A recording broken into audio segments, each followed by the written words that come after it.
Welcome, friend, to Life and Liberty Radio. I'm David Householder, here to encourage your pursuit of happiness. You and I are partners, exploring our shared spiritual journeys. Together, we're dreaming and working for a free society. Tell others today about our adventure in faith and freedom. So breathe in, open your mind, lift up your spirit. Let's get started. Well, today we are going to celebrate the small church. Now, the truth is, people just basically celebrate big churches, and big church equals success, and small church equals somehow less success. And people look at small churches as failed large churches.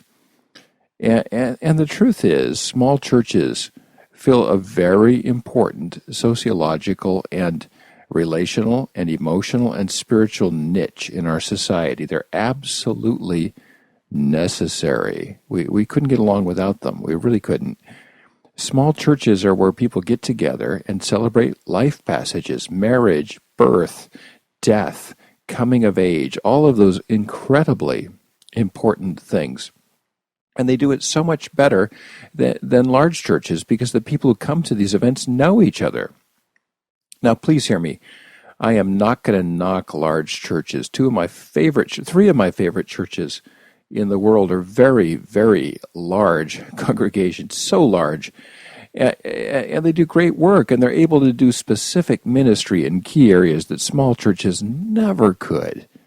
I mean, if you're in a huge church, you could have a group for parents of murdered children. Now, that might sound gruesome, but seriously, it's wonderful that large churches can do that, but in a small church, there's never more than one person who's been through something like that. So small churches have a disadvantage. The music is not as flashy. The kids program is not like a theme park. In fact, it's pretty scruffy, and the bathroom is probably really scruffy and old and from the 1930s and all that stuff with the tiles. But small churches provide social fabric, which I think is so important in America, in this sort of incognito, anonymous world we live in. People we know and we go the distance with. That's what church is about, commitment in relationships, commitment beyond the here and now into the future indefinitely. It's like a family or a tribe or a clan. We just really can't get that in a gigantic congregation. Also, that small churches tend to be multi-generational. What do I mean by that? Well, when I was in 5th, 6th, or 7th grade, they took away the mature girls from the class, and they went off to serve in the congregation because they were bored with us. They were bored with the class, and they wanted to move on. And there was always some altar guild ladies who wanted to take them under their wing, or some leaders or some Sunday school teachers. And next thing you know, these women were leading, these young women were learning leadership. And it was organic. As soon as they were ready, they would tell someone, hey, I'm bored with Sunday school. I want to move on. And sure enough, you could respond quickly. I remember in Chimacum, Washington, where I was a church planter at the Lutheran Church of the Redeemer in the middle of nowhere. It was beautiful. It was just a beautiful place on the Olympic Peninsula. And we had a family show up, and they were sort of passing through for a few months or a few years. And they showed up in church, and I said, let's go out for lunch.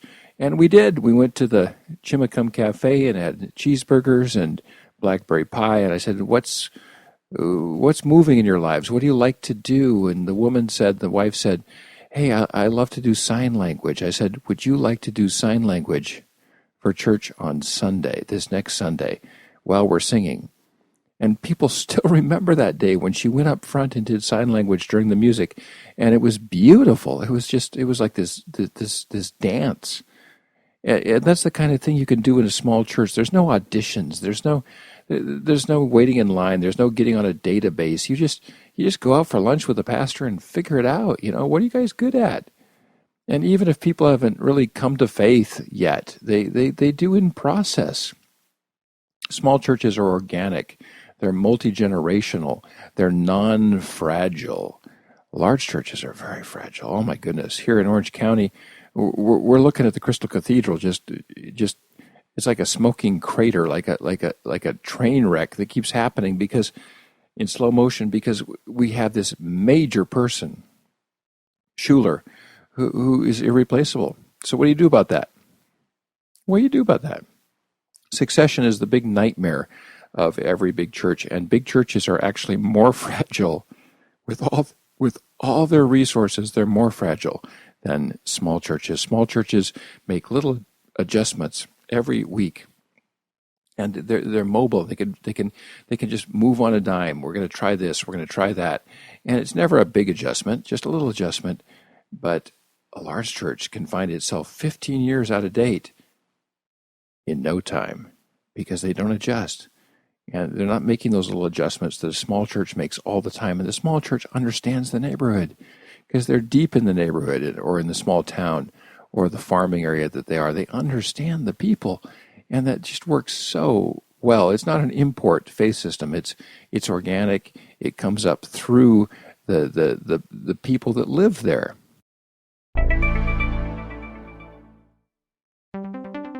Would you like to see people's faith come alive in your church? Wouldn't it be good to see new people make friends and see people learn as they grow in the content of our faith? If so, check out the Blackberry Bush course for your congregation, blackberrybush.org. Bring your church on a spiritual treasure hunt.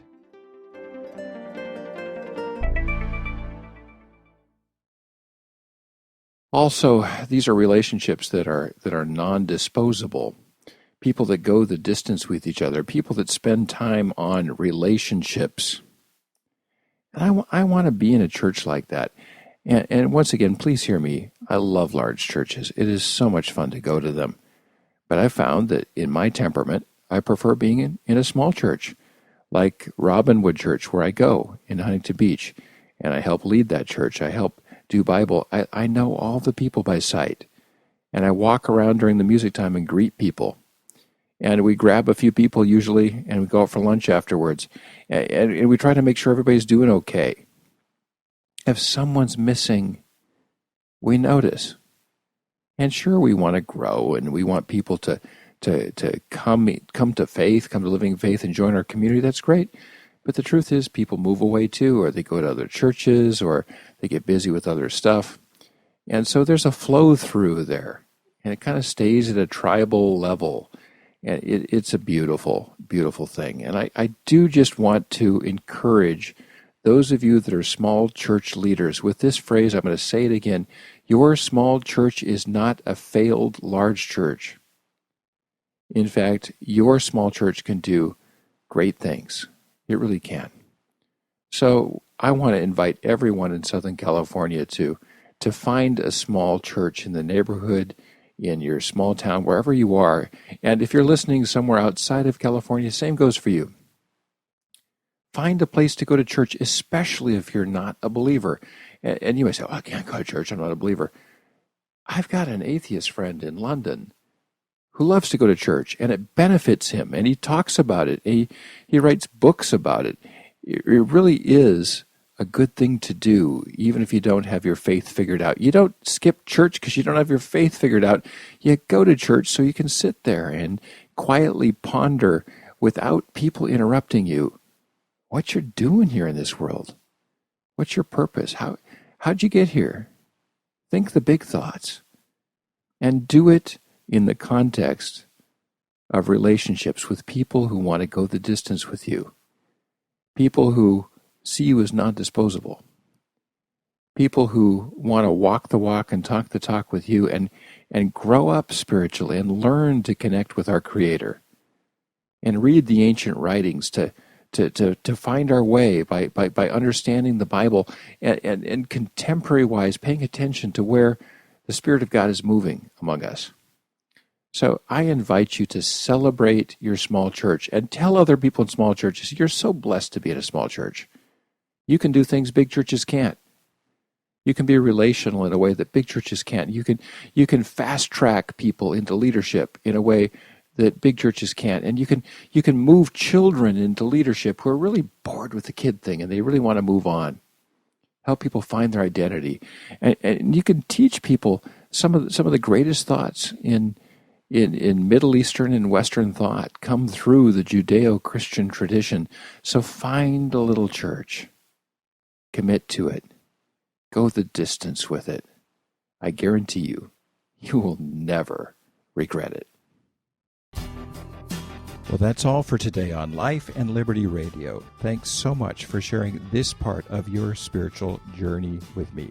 Now, the views on this program are not necessarily those of my advertisers, sponsors, places I work or do business with. They're purely my own, but I'm sharing them with you, so share your ideas with me. Write me on Twitter at Liberty House, LIBERTYHOUS, no E. Until next time, let's continue dreaming and working for a free and spiritually grounded society.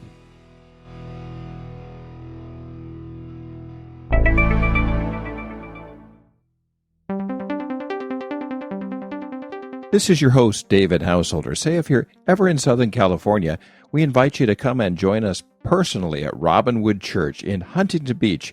You can find us at robinwoodchurch.com. We're a unique spiritual community with worldwide influence. Come join us.